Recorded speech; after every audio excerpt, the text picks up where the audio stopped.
বলো তোমরা সবাই কেমন আছো? আমি আছি, চলে যাচ্ছে কোনো রকমে। তো তাই তোমাদের সাথে বসে আছি বলে কতজন কথা বলতে এলাম।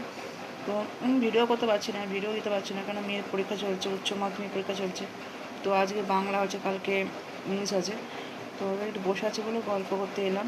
তো এখনকার দিনে মানুষকে বিশ্বাসটা করে ঠকতে হবে, কেন আমি জানি যাদেরকে আপন করেছি, নিজের ভেবেছে, তারাই ছোবল মেরে গেছে।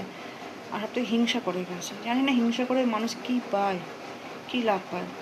আমি তো এটাই ভাবি, যত বেশি হিংসা করব আমার অবনতি হবে। উপরে কিন্তু একজন বসে আছে, সে সব দেখছে। আমার ক্ষতি করতে গেলে নিজের ক্ষতি আগে হয়, এটা তো জানো। তাই সবসময় বলবো, হিংসাটা করো না। আর কাউকে অন্তত ভালোবাসতে যেও না।